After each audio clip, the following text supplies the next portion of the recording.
Talk about something that happened over the weekend, not in your district, in Columbus. A group of neo-Nazis paraded through that city wearing, waving swastikas, covering their faces. Is the adpocalypse real? I mean, my intuition says probably not, but who knows? Who knows? I guess we'll see in the next couple weeks, huh? This is not the first time this sort of thing has happened in Ohio in particular, and of course it's continuing to spread. We don't know what side of the aisle this comes from. I mean, typically neo-Nazis are for the far right. Yeah. Thank God for the liberal media being so fair. I'm sure Fox News would be just as even-handed. Waving swastikas, covering their faces. This is not the first time this sort of thing has happened in Ohio in particular, and of course it's continuing to spread. We don't know what side of the aisle this comes from. I mean, typically neo-Nazis are for the far right. Yeah. You had protests from the far left at your house. Correct. As a Jewish member. Yeah. Yeah, they slept outside my house for days. You know, my takeaway is this has got to stop. And the surge of anti-Semitism is global, but it's certainly here in the United States. And it does require leaders on both sides of the aisle to say, don't do that. Is your party doing that enough? I think some in my party are doing a ton, and some are silent. It's the aisle to say, don't do that. Is your party doing? And it does require leaders on both sides of the aisle to say, don't do that. Is your party doing that enough? I think some in my party are. Is he a Republican guy? Is that? Doing a ton, and some are silent. Who's okay? Never mind. Whatever. Okay.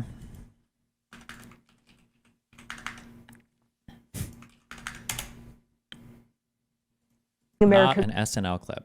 Newsmax. Remember, Newsmax is a far right, alt right joke news site, like a openly fake news, like OAN tier dog shit news. So don't be fooled by their backgrounds and the names of the shows or the host. This is a bullshit. It's a crazy news site. So you would expect to see like almost InfoWars tier shit coming out of this. Making America great again. Every single cabinet pick that he has announced so far is incredibly accomplished and strong on their own. As a team, this really is a dream team. We have not seen this kind of talent pool since the founding fathers. Making America. Based.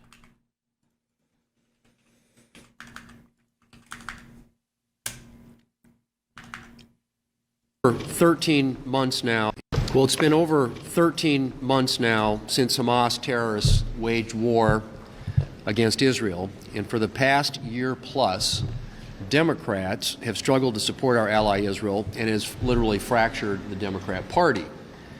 For example, we are expecting tomorrow Senator Sanders to offer a resolution denying lethal aid to Israel. The refusal to have our allies back and the hesitation to call out anti-Semitism in our own country has consequences. It enables bad behavior and bad actors around the world, and it encourages others. Destiny says Newsmax is bad, but won't show clips. Wait, that was a troll comment in YouTube chat, I think, right? Others to abandon Israel. The refusal to have our allies back and the hesitation to call out anti-Semitism in our own country has consequences. It enables bad behavior and bad actors around the world, and it encourages others to abandon Israel in their time of need. Now, you have the International Criminal Court, or the ICC, and its prosecutor pursuing warrants against Israeli officials. That is outrageous, and it is unlawful. The ICC rogue actions are a threat to our ally Israel, and left unchecked, it could pose a threat to America in the future. I am calling on Leader Schumer to bring a bill to the floor sanctioning the ICC, which the House has already passed on a bipartisan basis. And if he refuses to act, our Senate Republican majority next year. It's a push for party and media cohesion that you want to see the left enact going to also be pushed into your communities. Is there going to be less toleration for dissent in DGG moving forward? Or will the community be allowed to? No, there will be no dissent here at all. I'm banning all dissent in the community, actually. We will stand with Israel and make this and other supportive legislation a top priority in the next Congress. So to our allies in Israel and to the Jewish people around the world, my message to you is this: Reinforcements are on the way. Senate Republicans reclaim the majority in 6 weeks. And when we do, we will make clear that the United States Congress stands squarely in Israel's corner, and we will help the Trump-Vance administration defend Israel and promote peace in the region. Wow. He can pick. He's allowed to, but are you against it? Are you against it? I'm against some of it, yeah. Nothing but criticism for Progressive commentator and friend of the show, Kyle Kulinski, finally accepted an invitation from Piers Morgan to appear on Piers Morgan Uncensored. And the two of them had a spicy debate about the 2024 election in which Kyle Kulinski... Oh, look. He added colors. I think he either moved the source of his light or he... Yeah, I think he moved it a little bit to the right, stage right to the side. Look, so he's got more shadow on his face. This is kind of dramatic lighting, but cute.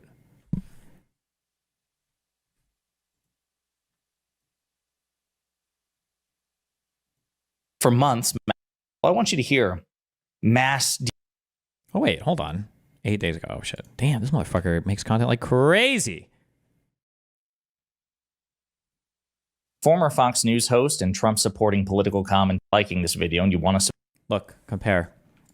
Look, I think he has one light source from the front, so he's completely evenly lit, which is like a little bit dead, I would say. No bisexual lighting in the back. Cringe. Here, lighting moved, stage right. Very dramatic shadows on the left side of the face, okay? Different color, bisexual lighting in the back. Personally, this is very personal. I would say having a dim fill here would be nice. I think that this is a little too dramatic just for politics. Like we have like here, this is like a murder mystery. Like this is very, very harshly shadows on the side of the face here, right? It's very dark. His whole body down here is like very, very, very dark. But I approve. I think it's cool. I think it's nice. It's cute. Improvement to this. This is boring, okay? There's stuff that you can feel strong about. Oh, yeah, sorry. From Piers Morgan to appear on Piers Morgan Uncensored. And the two of them had a spicy debate about the 2024 election in which Kyle Kulinski relentlessly fact-checked Piers Morgan. And he did so well that he not only got Morgan to agree with him about the future of the Democratic Party, he also got Morgan to publicly criticize recent decisions made by Donald Trump.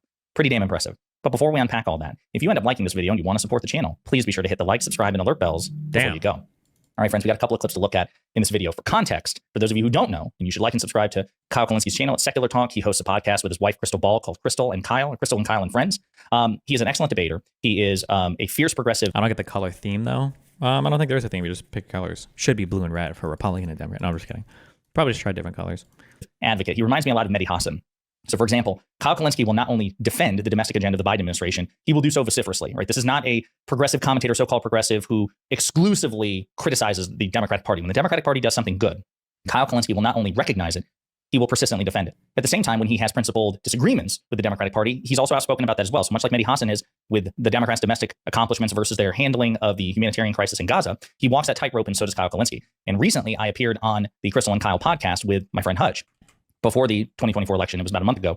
And we talked about this. And Kyle Kulinski said he's been receiving multiple invitations from Piers Morgan to appear on Piers Morgan Uncensored, but he kept declining the invitation. I was like, dude, you've got to do it. Really? Friend of the show, Luke Beasley's been on there. Friend of the show, Mehdi Hasan's been on there. Friend of the show, Destiny's been on there. It's been good for them. It's been good for the proliferation of liberal and progressive ideas. You should totally go on. And he did, and he killed it. So we'll play these clips and unpack it together. First making his uncensored debut, the host of the Kyle Kulinski show, Kyle Kulinski. Well, Kyle, welcome to Uncensored. We're trying to get you for a long time. Let's have a little chat with you before we get reaction from the panel. But why did the Democrats blow it so badly? And what do they do to avoid this happening again in 4 years?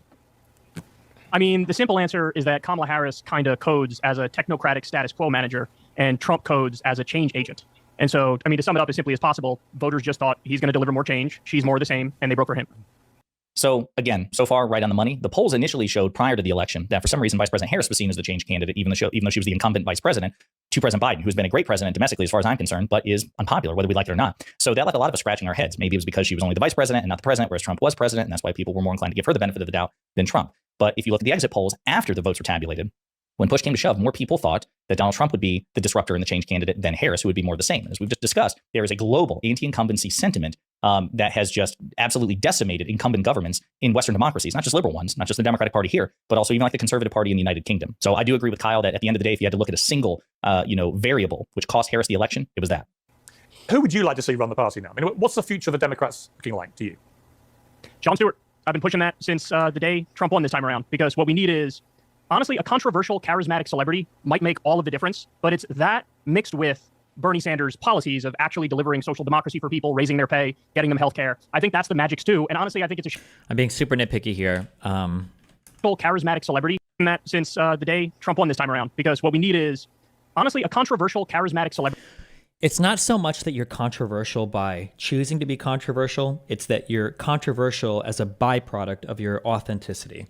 If you're going out, you're just trying to be edgy for the sake of being edgy, and that makes you controversial. It's not, that's like a Milo Yiannopoulos. You come off as a provocateur. That's not the same thing as controversial as in like you're controversial because you say what you mean and people have a feeling that you're authentic, even if people aren't going to go along with it, or even if people are going to be upset at you.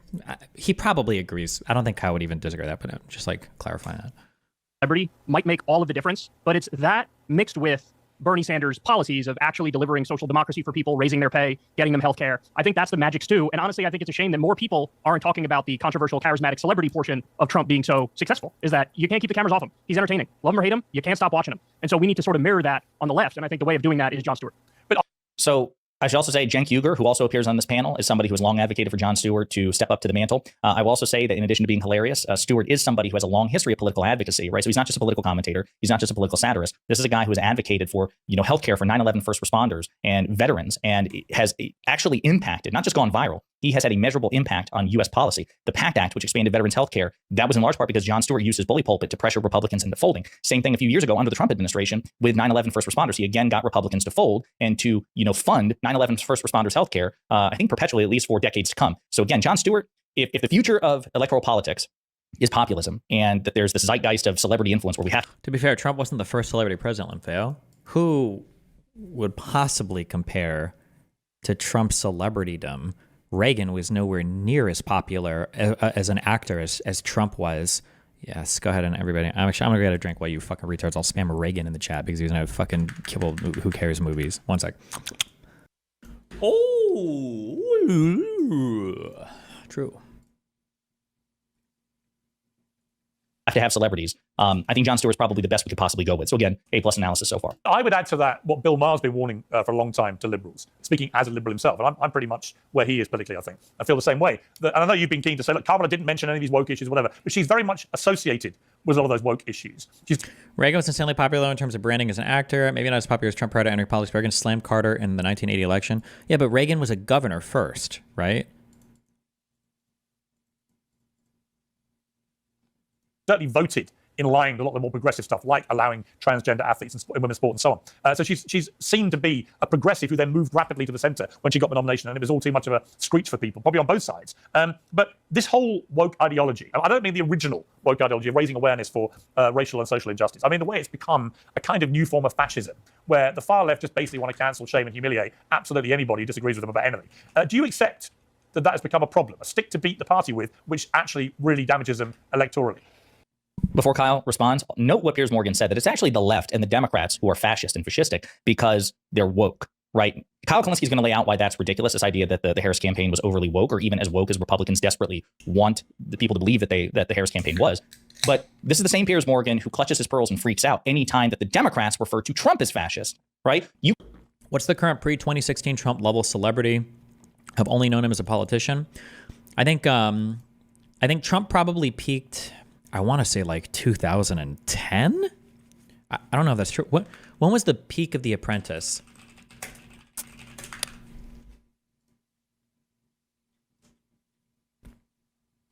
I'm vibing on this a lot. I never liked reality TV show much.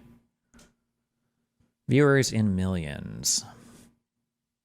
Okay, so earlier than that, 2005, 2004. I mean, I don't know how popular Trump was culture-wise after The Apprentice, but I know that he had really, really good vibes. I think most people liked Trump. Like, you would associate positive things with Trump around overall of The Apprentice stuff, like boomers especially would.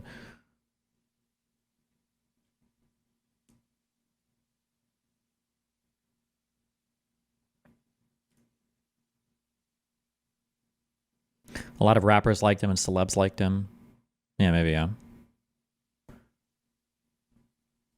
You can't call Trump a fascist, even though he's an authoritarian who tried to stage a coup both on January 6th in terms of the insurrection and also the fake elector scheme. You can't call him a fascist, even when people who know Donald Trump much better than Piers Morgan, at least professionally, have referred to Trump as a fascist, former chiefs of staff to Trump, former top generals to Trump. That's too far. But Democrats and the left are fascistic or fascist because of wokeness? Note that hypocrisy. Anyway, here's Kyle. No, I think Kamala ran basically the platonic ideal of a non-woke Democratic campaign. She never mentioned race. She never mentioned gender. She never mentioned trans people. She never mentioned pronouns or Latinx or cancel culture. She repeatedly stressed that she was going to represent all Americans. She ran to the right on the issue of the border. She talked about owning a gun. She ran on freedom and patriotism. And so when you put all that stuff together, I simply don't know what people are talking about when they say she's they're talking about her record.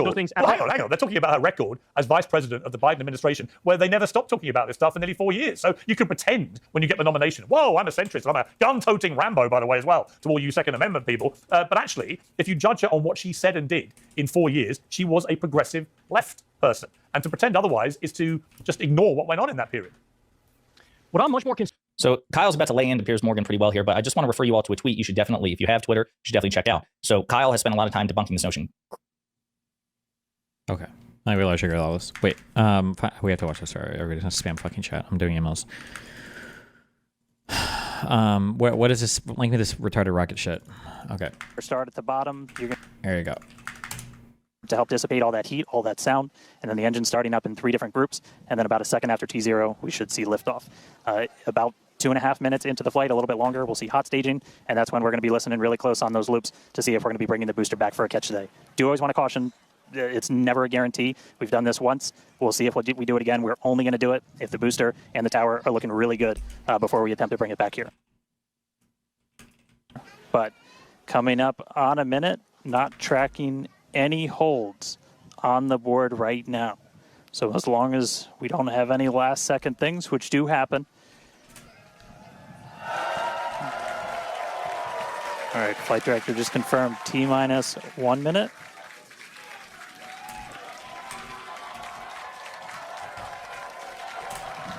Key moment to look at in 10 seconds, that T-minus 40.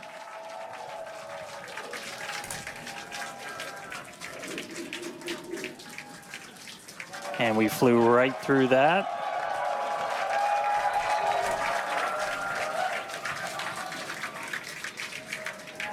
Flight directors go for launch. All right, we're now T-minus 20 seconds until liftoff of Starship Flight 6. This will mark our second attempt to catch the Super Heavy booster at the launch tower, as well as 10, 9, 8, 7, 6, 5, 4, 3, 2, 1. 4, 3, 2, 1.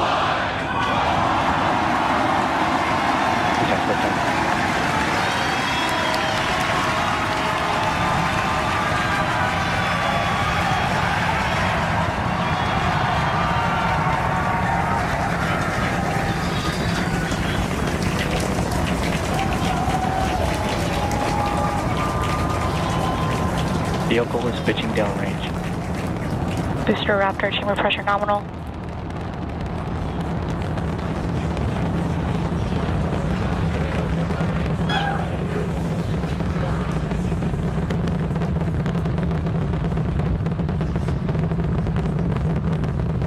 Booster and ship, avionics, power, and telemetry nominal.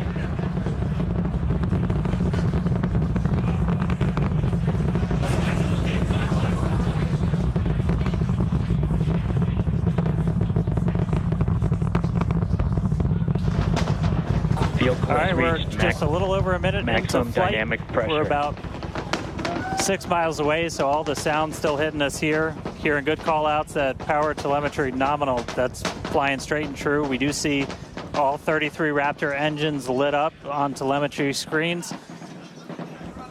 At this point, we've passed through that point of maximum aerodynamic pressure, that max Q.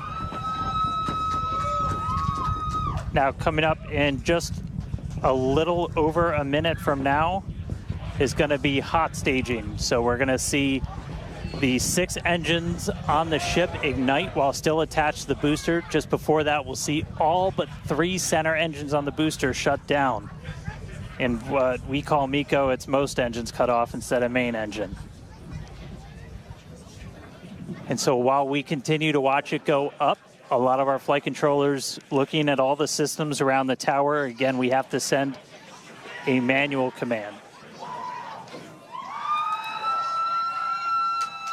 Just about 30 seconds away from hot staging.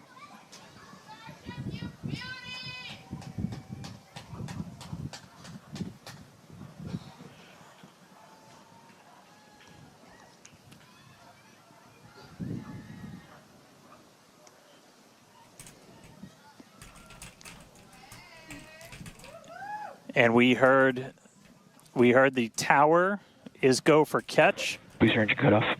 The return flag is set for true. Ship engine start up. Stage separation. All right, hot staging confirmed. 6 out of 6 lit on the ship. Booster boost back going. We heard that we are go for catch. Kate, Jesse, take the views. Hopefully I got a booster coming home real soon. Wow, from our view here, Dan, great views of planet Earth behind that super heavy booster. Right now it is performing the Ship boost back burn. Nominal. Good news there, telling us that the pressures inside the ship are good. That is the second stage, or the upper portion of the vehicle. Follow along with the telemetry on the bottom of your screen. Yeah, booster is currently, super heavy, is currently in its boost back burn. This boost back burn. Avionics, power, and telemetry nominal. This boost back burn lasts just a little bit over a minute, so we've got a little, approximately 30 seconds left. We've had shutdown of that boost back burn. Up next will be hot stage jettison. The view from the camera on the left, or from the booster on the left-hand side of your screen, and then tracking cam there on the right-hand side of your screen. Not gonna lie, I hate SpaceX now because of Elon. You separate the art from the artist. SpaceX is still a cool company. Although for this stuff here, I don't know how I feel about like watching stuff like this, because I think it's pretty obvious now, especially with like AI, LLMs and shit, that you can fake a lot of the images. The Van Allen belt is like, I think, what, 40,000 degrees? Like, you can look up the temperature at which these materials melt. There's no way that any of this would actually be surviving any of this travel in the real world. But we'll see those grid fins. Booster offshore divert. And we can also see that the hot stage has been jettisoned. Yes, visual confirmation of that there on your screen, which is great. Now the next... Starship is following a nominal trajectory. The next step for booster is going into that landing burn. Again, it'll light up 13 of those engines and then pare down to 3 engines right before booster catch. All right, now just real quick, we did hear the call out, booster offshore divert. Unfortunately, that means that we are no-go for the catch. As we said before, both the tower and the vehicle, as well as the operators on console, have been actively evaluating the commit criteria for that return to the launch tower. And unfortunately, we did not have a pass on those commit criteria, so we are no-go for tower catch. And we did mention that we're constantly evaluating the criteria for catch. There's a lot of things that need to go well in order to line that up. Unfortunately, today we will forego booster catch today. But what you're seeing on your screen is ship currently making its way towards the Indian Ocean, still looking good so far. Exactly. So views there of the booster on the left-hand side of your screen, views of the ship on the right-hand side of your screen. Now, we said before that it was not guaranteed that we would be able to make a tower catch today. So while we were hoping for it, like we said, it was pretty epic on attempt 1. But how much do you think one of these boosters cost? If I had to guess, I'm going to guess $50 million. Let's check. How much does a Starship booster cost?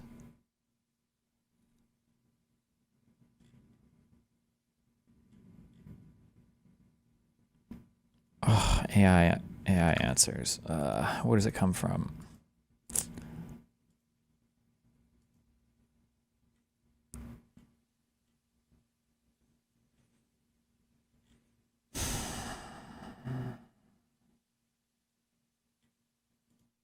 Listen, this epic Reddit comment, this guy said 50 million.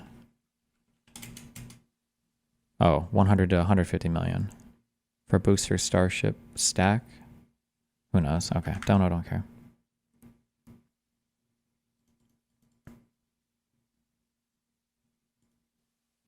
The safety of the teams and the public and the pad itself are paramount. So we are accepting no compromises in any of those areas. Exactly, and we're still going to get a lot of good flight data with booster even, but especially with ship. Again, we have an additional objective today to do an in-space relight of a Raptor engine, which again will help us set us up for being able to do deorbit burns, which is... Ship chamber pressure nominal.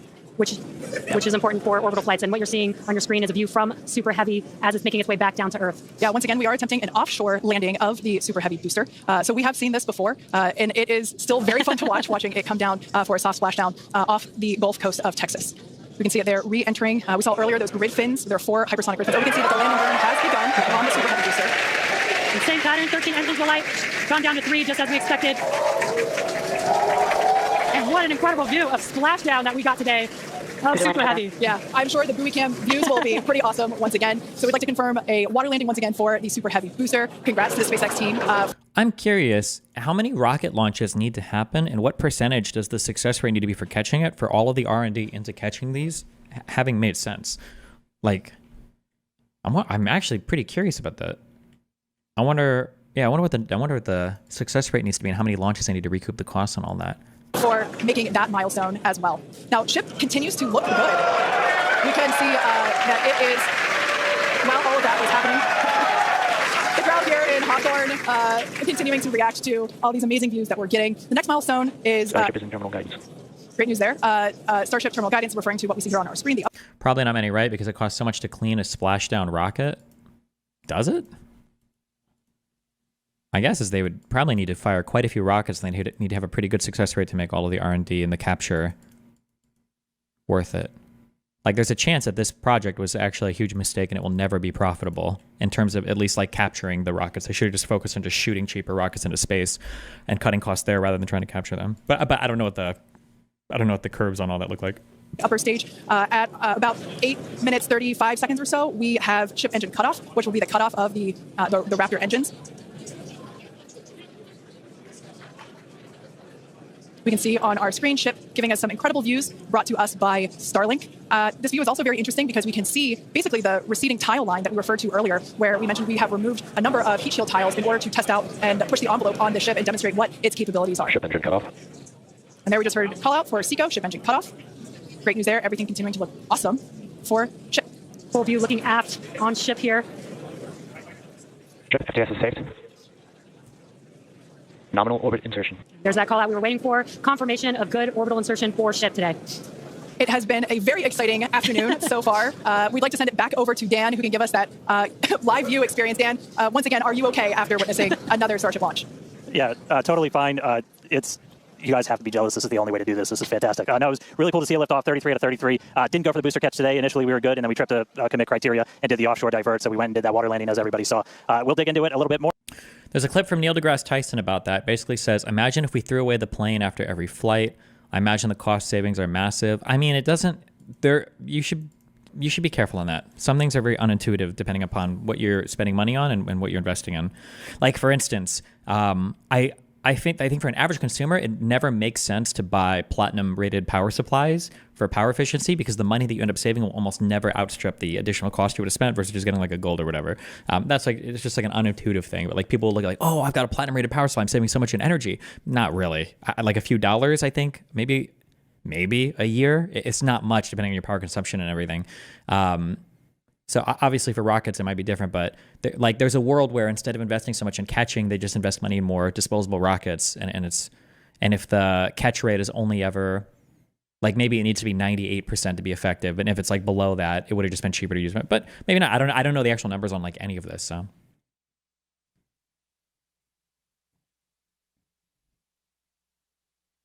More, but again, this is...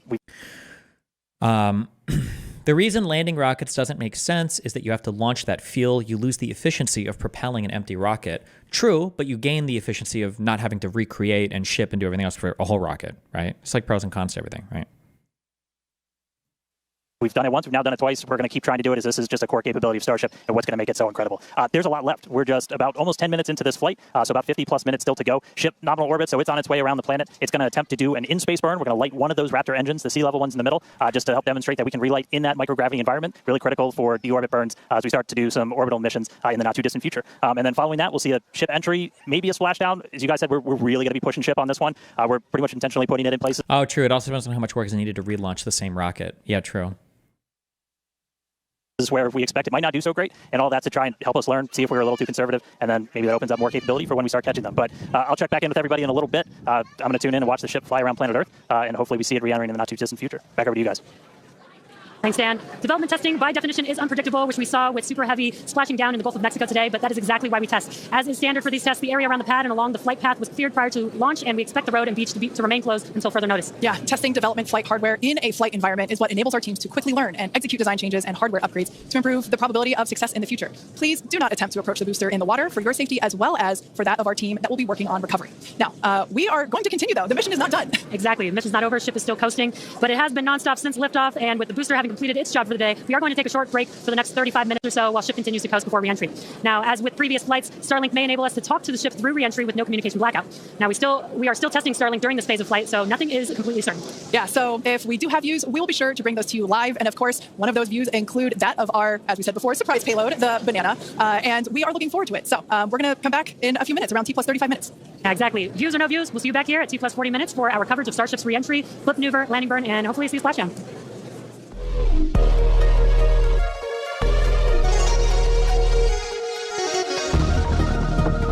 Oh my God. Audible is now included with your Amazon Music Unlimited plan. Based. I don't know why. I don't even know if I have Amazon Music Unlimited or what that means, but okay.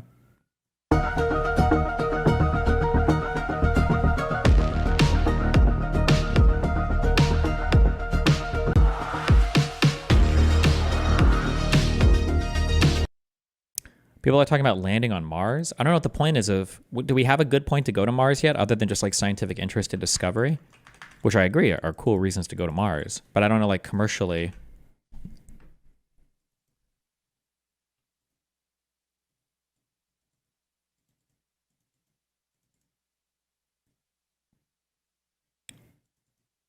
It's free real estate. True.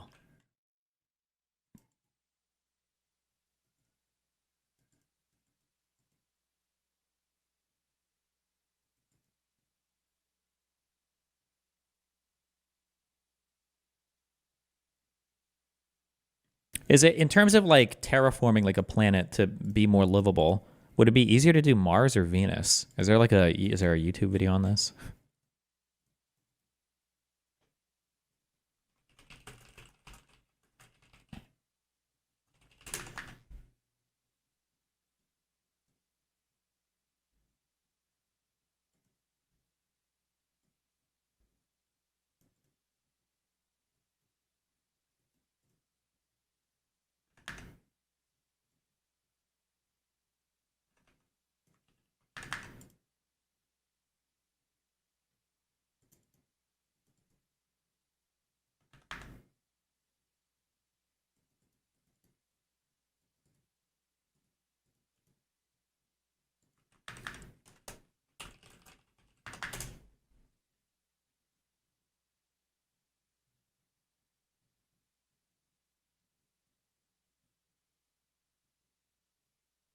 For Mars, you need to import gases from other planets and asteroids to thicken its atmosphere and bring water back to its surface. Yeah, and I think when you have to like, I don't remember, when you have to like constantly replenish it, since Mars has no like magnetic field. I don't remember if that means its atmosphere gets stripped away more, or if it's not, if the lack of magnetic field means you're not protected from like solar shit, or I don't know. I don't know how much that matters. Leaving Earth to find new homes in space is an old dream of humanity, and will sooner or later be necessary for 3 years ago, mate.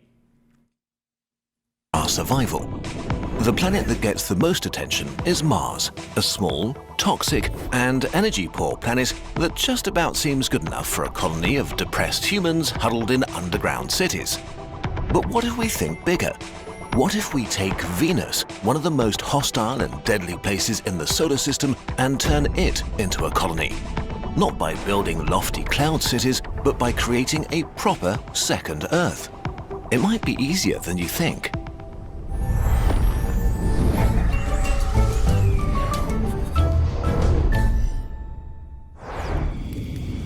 Venus is by far the hottest planet in the solar system, with a surface temperature of 460 degrees Celsius, hot enough to melt lead. It's the hottest average surface temperature. To be fair, I believe Mercury's atmosphere, or Mercury's surface temperatures that are facing the sun are much hotter, but I think on the other side of the planet are very cold, so it averages out to be cooler on the aggregate, but I think actually... This heat is due to the most extreme greenhouse effect in the solar system. CO2 is great at trapping heat, Even a rise from 0.03% to 0.04% in Earth's atmosphere is heating up our planet right now. Venus's atmosphere is 97% CO2. Also, Venus's atmosphere is 93 times denser than Earth's. Standing on Venus's surface would feel like taking a dive about 900 meters deep into the ocean. The pressure would kill you instantly. It's a truly horrible place, so why should we even bother? First and foremost, Venus is almost as big as Earth and has 90% of its surface gravity. Surface gravity is a big problem when colonizing the solar system because it's very likely that long stays in low-gravity places will have negative health effects. Venus's size means it could be the second largest habitat in the solar system. A new home for billions of humans and trillions of animals, with oceans, lush At Destiny, nothing but love. Do you think your tone/attitude when debating makes people less inclined to believing what you say /criticism? Different tones work on different people for different reasons in different subject matter areas. It just depends. It super depends. Sometimes people don't like hearing a condescending tone. Sometimes condescending tone is really effective. Sometimes people like hearing compassion. Some people don't give a fuck. It really just depends. One thing is a huge turnoff to one person, and it's really effective on another person. Over the past several years, my approach has generally been like more compassion and empathy, although over the past several months, I've been a little bit more aggressive. But in the early part of my debating career, I was like mega aggressive, and that was really effective. People would email me, they would say, hey, I saw you debate this person, and it looked like you made him feel really stupid, and then I felt really stupid. So, I started watching your shit, and now, right. So it just depends on, it depends on the person, it depends on the policy, it depends on the place, or platform, yeah. Forests and a beautiful blue sky. A properly terraformed Venus may be the most pleasant place to live outside of Earth. While we can't exactly terraform Venus today, a slightly more ambitious future version of us could take this project on. It will take a few generations to complete and be a huge challenge like building the Great Pyramids was for our ancestors. But then, it's not like humans have never started projects that took more than a lifetime to complete. Okay. Let's do it. Before anything else, we need to cool Venus down and remove the gas that makes up the extremely heavy atmosphere. As mentioned, there's a lot of it. Around 465 million billion tons. How do we do that? There are a few options. We could create giant solar collectors powering a huge array of laser beams that heat up the atmosphere so much that it's blasted into space. Although we would need thousands of times the entire power generating capacity of humanity, and it would still take thousands of years to remove the atmosphere. Another way is to sequester the atmosphere, binding the CO2 in different compounds through chemical reactions. We could mine elements like calcium or magnesium on Mercury and shoot them at Venus via mass driver systems, electric rails that make rockets unnecessary on smaller planets. The metals would combine to bind the CO2 into different carbonates basically forever. But the scale makes the whole thing impractical. We would need several 100 billion tons of material to sequester the CO2 this way. Seems like a waste of material and might take too long. The New York Times podcast 2019 brought my attention to you. The aggressiveness was the reason I became a fan. Sure. Also, yeah, and then again, I said this before. When people say things, people don't say things randomly, but it doesn't necessarily mean they're correct in identifying why they feel a way. So I think P.F. Young tweeted something, and I think some of my fans were like, oh, wow, this is a good point, about how the reason why people don't listen to me sometimes is because I'm too hyperbolic when I say oh, I would ignore everything this person has to say. Because oh, well, that just makes you sound emotional. So of course they're going to ignore you. When, okay, you're saying that I'm being too emotional when I'm saying that this person is probably worth ignoring, they don't have anything of value to say, but that other person's not being too emotional when they're saying they want to abolish the entire Department of Education for no reason, it doesn't offer anything of value at all. So I don't buy that. I don't think that's the explainer. Because if it was emotionality or hyperbole that bothered you, you would never support Donald Trump. You'd be like, Trump is the most hyperbolic person in existence. So there's something else. It's got to be either the hyperbolicness or the hyperbole plus some other thing, or the hyperbole is a proxy for some other thing. Maybe somebody who's more willing to listen to a different belief if they're not hyperbolic. So then your belief can stay the same, but the hyperbole needs to be toned down. Or maybe the hyperbole is actually a proxy for the belief that you have. Maybe that belief can never be expressed to that person, and their hyperbole is just the way that they discredit it because they can't fight the belief. It just really depends. It just super depends on. There's a whole bunch of different things at play there. Yeah. Equally ridiculous idea that could actually work is to put Venus in the shade, literally, by constructing a huge mirror to blot out the sun to just freeze the atmosphere. The mirror doesn't need to be complex or massive, just a very thin foil with a little structural support. I feel like maybe there's a lack of focus on how many times has this person been caught lying intentionally and or maliciously. It makes complete sense to write someone off in these instruments. Like you always say, yeah, but it's also like, and also to P.F. Young's credit, by the way, because P.F. Young was willing to sit there and do it, which I give him massive, mega props for, huge props. But like in an ideal media environment, what we did on that, on the video with Vivek, that's something that you would see happen on a Joe Rogan or a Lex Fridman, right? Where it's like, wait a second, hold on. You think this person was correct? Well, let's bring up what they said exactly. Let's look up the legislation exactly. Let's see if anything happened from this, and let's see what they did to rectify this, while understanding like the underlying structures and systems that these things are functioning in and being implemented in and affecting, right? That would be like an ideal thing, but most people don't want to sit through that or do any of that. And even he was like kind of exhausted by the end, even though that was like just looking up one thing, right? But I say he was kind of exhausted by the end, but again, like to his credit, he sat and did it. Like most people won't do that in a conversation, right? I could never do that with like a Candace Owens figure or anything like that, you know? Like for Candace Owens, she was like, look up how much school costs. And she was content to take the sticker price Google AI answer. And that was the only thing she wanted to look at. And it was like, okay. Building such a large flat surface so close to the sun will turn it effectively into a solar sail and push it out of position. So instead of one giant circular object, our mirror will consist of many different pieces. Annular slats of angled mirrors can reflect sunlight from one set of mirrors to the next. Mirrors would be angled, reflecting light from one to another until the light is redirected to the back, balancing the force on the front and holding them in position. After a few years of getting the infrastructure in place, things start slowly and then escalate. For the first few decades, the atmosphere slowly cools down. Pro tip, but also remember, I'm not the biggest business person in the world, okay? But pro tip, if you send emails and they have any alteration to the default text, I immediately think you're a crazy woo-woo spiritual person who is like a mom like sending you. Okay, just so when you email and like the font is written in a different font, or it's like colored, or like just, or you're like bolding or whatever, just be careful. Especially for like cold opens, like Jesus. But stays dense and deadly. Until after some 60 years, it reaches the critical temperature of 31 degrees Celsius. Suddenly, the great flood begins on Venus as CO2 turns to liquid at this pressure and begins to rain down. A constant global rainstorm of unbelievable proportions lasting 30 years. The pressure and temperature suddenly begin to drop in unison. For almost a century, puddles turn into lakes and oceans.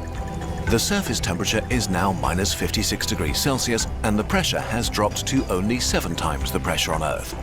Finally, at a really unpleasant minus 81 degrees Celsius, the CO2 oceans begin to freeze and the rain turns into snow. This leaves us with a frozen Venus covered in oceans as hard as rock and gigantic CO2 glaciers. What remains of the atmosphere is mostly nitrogen at about 3 times Earth's surface pressure. If you don't mind freezing and suffocating, you can now take a stroll over Venus's surface. But the frozen CO2 remains a bit of a problem. At some point, we want to warm up the planet, but if we do, the CO2 ice will melt and fill up the atmosphere again. So we need some way to keep it from doing that. One is to simply cover it all with cheap plastic insulation and cover it up with ground up Venus rock or water oceans. Although some planetary scientists will be very stressed out about us building a new planet containing a potential time bomb like that. A few unfortunately timed volcanoes could melt a lot of CO2 at once and ruin everything. Another obvious solution is to shoot it all out into space and collect it into a small moon for storage and future use. We can make this more efficient by using mass drivers instead of rockets, but moving all that mass will still be a pretty intense challenge that will take some time to solve. Whatever we end up doing with the atmosphere, to move forward we need water, which we could get from ice moons. Europa, a moon of Jupiter, has twice as much water as Earth's oceans. Now, catching a moon and transporting it through the solar system is not exactly easy. So instead, it might be easier to cut chunks of ice off Europa with an army of construction drones and shoot them at Venus using more of those mass drivers.